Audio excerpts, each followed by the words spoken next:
Hello students, आज जो अपन topic चालू कर रहे हैं this is cash flow analysis.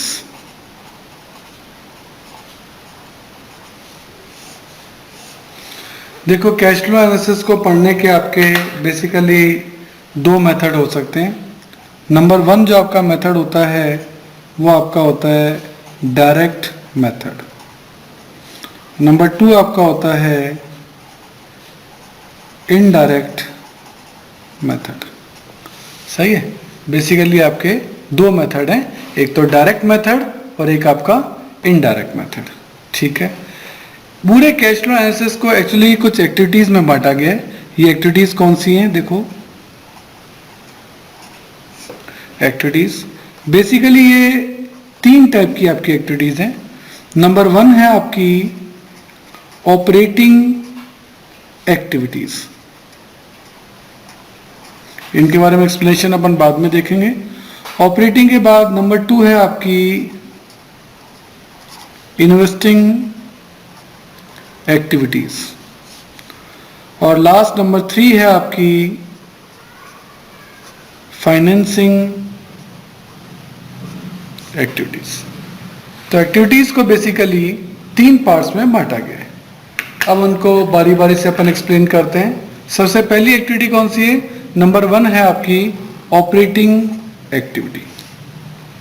Sir, operating activity में क्या क्या आता है? तो देखिए, ऑपरेटिंग एक्टिविटी में आता है डे टू डे के आपके जो एक्सपेंसेस और इनकम है ना, डे टू डे के जो भी आपके एक्सपेंसेस या इनकम्स वो इसमें आपके आ सकती हैं। सर, क्या हो सकती हैं? जैसे कोई एक्सपेंस है, जैसे मैं कहूँ रेंट पेड, ये आपकी एक ऑपरेटिंग एक्टिविटी है।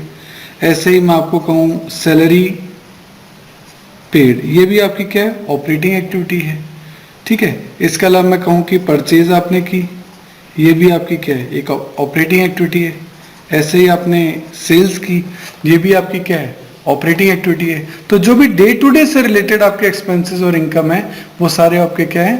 ऑपरेटिंग एक्टिविटी के अंदर आते हैं। सही है।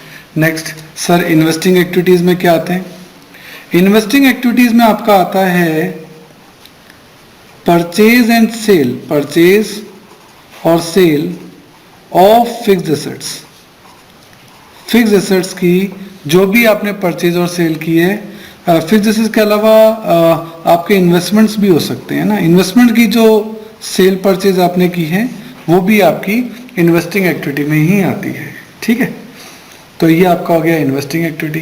सर, फाइनेंसिंग एक्टिविटीज में क्या आता है? फाइनेंसिंग एक्टिविटी में बेसिकली फाइनेंस का टॉपिक, जैसे कोई शेयर्स है, डिबेंचर्स हैं, लोन है, कैपिटल है, ड्राइंग्स हैं, ये सब आपका कहाँ जाता है? ये सब आपका आता है फाइनेंसिंग एक्टिविटी में। तो इस तरीके से एक्टिविटी को बेसिकली तीन पार्ट में बांटा गया है और तीन का एक ओवरऑल इंट्रोडक्शन जो है वो मैंने दे दिया है। इसका डिटेल डिस्कशन जो है वो अपन अलग से स्टेटमेंट के अंदर करेंगे। तो अपन ने चैप्टर की जो शुरुआत की थी उसमें अपन ने लिखा कि दो मेथड होते हैं, डायरेक्ट और इनडायरेक्ट। तो बेसिकली इनडायरेक्ट मेथड ज्यादा काम आता है। तो सबसे पहले हम इनडायरेक्ट मेथड के फ्लो चार्ट को पूरा समझते हैं। तो इसमें आपका एक 2 कॉलम का स्टेटमेंट बनता है। इसकी हेडिंग होती है cash flow statement for the year ending, जो भी आपका ईयर है उसके लिए। तीन एक्टिविटीज हैं तो बारी बारी से अपन को एक्टिविटीज लिखनी पड़ेगी। नंबर वन, ये एक्टिविटी है आपकी cash flow from operating activities. सबसे पहले आपका cash flow from operating activities आएगा। अब इसमें शुरुआत कैसे होगी? सबसे पहले आपको लिखना है नेट प्रॉफिट बिफोर टैक्स। ठीक है। नेट प्रॉफिट बिफोर टैक्स, इसके लिए वैसे अलग से वर्किंग नोट नंबर 1 आपको बनवाऊंगा मैं अलग से। अभी अपन को ये ध्यान रखना, सर नेट प्रॉफिट क्यों लिया? देखो बेसिकली आप यहाँ कैश फ्लो समझ रहे हो, तो आपका जो नज़रिया होना चाहिए, जो एस्पेक्ट होना चाहिए, वो हमेशा कैश के पॉइंट ऑफ व्यू से होना चाहिए। और आप ऑपरेटिंग एक्टिविटीज़ का कैश देखना चाहते हो तो ये एज्यूम कर लिया जाता है कि जितना भी नेट प्रॉफिट आपने कमाया है वो सारा कैश में कमाया है और वो कैश ऑपरेटिंग एक्टिविटी से आया है, तो अपन उसमें यहाँ उसे लिख देंगे। ये कैसे कैलकुलेट होगा ये मैं आपको अलग से बताऊंगा, ठीक है। इसमें आप ऐड करते हैं नॉन कैश एक्सपेंसेस। क्या? Non cash expenses. एक्चुअली इस नेट प्रॉफिट की कैलकुलेशन में आपने कुछ खर्चे ऐसे लेस कर दिए होंगे जिनसे कैश गया ही नहीं था। क्या? इस नेट प्रॉफिट की कैलकुलेशन में आपने तो सारे ही खर्चे लेस किए होंगे, तभी तो नेट प्रॉफिट निकलेगा। तो कुछ ऐसे खर्चे लेस कर दिए जिनसे कैश गया ही नहीं था, तो जब कैश गया ही नहीं तो उसको अपन को कैंसिल करना चाहिए, तो उसको वापस से ऐड कर देते हैं, जैसे कि डेप्रिसिएशन, ठीक है, और या फिर प्रोविजन फॉर डेप्रिसिएशन। ओके, जैसे आप कह सकते हैं गुडविल रिटर्न ऑफ। इनसे एक्चुअली कैश गया ही नहीं था। और भी कोई इंटेंजिबल एसेट्स रिटर्न ऑफ हुई हो,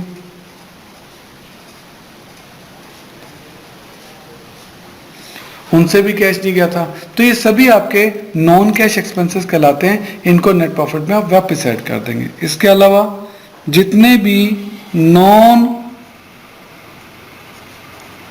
ऑपरेटिंग एक्सपेंसेस है, नॉन ऑपरेटिंग, उनको भी आपको ऐड करना पड़ेगा, क्योंकि वो ऑपरेटिंग नहीं थे लेकिन नेट प्रॉफिट की कैलकुलेशन में आपने उनको लेस कर दिया था, तो उनको कैंसिल करने के लिए आपको उनको ऐड करना चाहिए।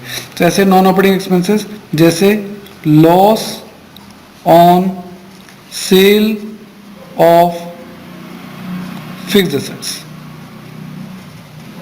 एसेट्स को बेचने पर आपको लॉस हुआ, अब एसेट्स को ही आप रोज रोज तो बेचते नहीं है, दैट्स वाई इस पे जो लॉस हुआ वो ऑपरेटिंग लॉस नहीं कहला सकता, वो नॉन ऑपरेटिंग लॉस है। बट नेट प्रॉफिट की कैलकुलेशन में आपने उसको लेस कर दिया होगा, इसलिए कैंसिल करने के लिए वापस से क्या करना है, आपको उसको वापस से ऐड करना है। इसके अलावा इंटरेस्ट ऑन डिबेंचर्स। डिबेंचर पे आपने इंटरेस्ट पे किया, ये लॉन्ग टर्म लोन्स होते हैं, इन पे यदि आपने कोई इंटरेस्ट पे किया है तो उसे ऑपरेटिंग नहीं माना जाता, उसको नॉन ऑपरेटिंग एक्सपेंस माना जाता है, इसलिए उसको भी ऐड किया जाएगा। तो कुल मिलाकर ये सारे आइटम यहाँ ऐड होते हैं, सही है। और लेस होते हैं इनके अपोजिट आइटम, यानी नॉन कैश इनकम।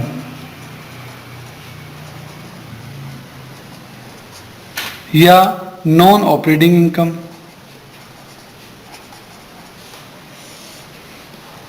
वो इनके अपोजिट है। जैसे डेप्रिसिएशन है, उसकी जगह मैं यहाँ क्या कहूँगा, एक्सेस डेप्रिसिएशन। कभी ज़्यादा डेप्रिसिएशन लगा दिया हो उसे यहाँ लेस करना है ना। ब्रैकेट का यूज़ इसमें माइनस के लिए किया जाएगा। इसके अलावा मान लो loss on sale of fixed asset की जगह प्रॉफिट हो जाए, profit on sale of fixed assets, वो भी आपका लेस होगा, सही है। तो इस तरीके से आपका non cash expenses and non operating expenses आपके ऐड होंगे, ये होते हैं नॉर्मली आइटम। और नॉन कैश इनकम और नॉन ऑपरेटिंग इनकम आपकी लेस होगी। ये आपका आ जाएगा क्या, प्रॉफिट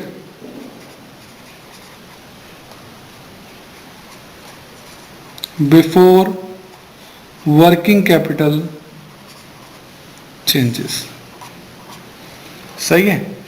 ये अभी पॉइंट नंबर 1 में ही चल रहे हैं, हम ऑपरेटिंग में, कैश फ्लो फ्रॉम ऑपरेटिंग में, ये उसमें आ गया profit before working capital changes, ठीक है। इसमें क्या करना है, अब इसमें आपको ऐड करना है decrease in working capital. Sir decrease in working capital कैसे होती है, देखो वर्किंग कैपिटल का आपका फॉर्मूला होता है current assets minus current liability, यानी वर्किंग कैपिटल का करंट एसेट के साथ पॉजिटिव रिलेशनशिप है और वर्किंग कैपिटल का करंट लायबिलिटी के साथ नेगेटिव रिलेशनशिप है। इस चीज से समझते हुए डिक्रीज इन वर्किंग कैपिटल आपको ऐड करना है, यानी जब करंट एसेट्स कम हो जाए या करंट लायबिलिटी बढ़ जाए। ये आपको ऐड करना है, जितने भी आइटम हो आप यहाँ लिख सकते हैं, उनको ऐड करना है। और आपको लेस करना है increase in working capital. Increase in working capital यानी जब करंट एसेट्स आपकी बढ़ जाएं और या करंट लायबिलिटीज आपकी कम हो जाए, वो आपको लेस करना है, यानी ब्रैकेट में लिखना है। सही है सर, ऐसा क्यों करते हैं? तो इसको थोड़ा सा समझने की कोशिश करें। जैसे करंट एसेट्स, करंट एसेट्स मान लेते हैं स्टॉक या इन्वेंट्री आपकी कम हो गई। इन्वेंट्री क्यों कम हो गई? क्योंकि हमने इन्वेंट्री को बेचा।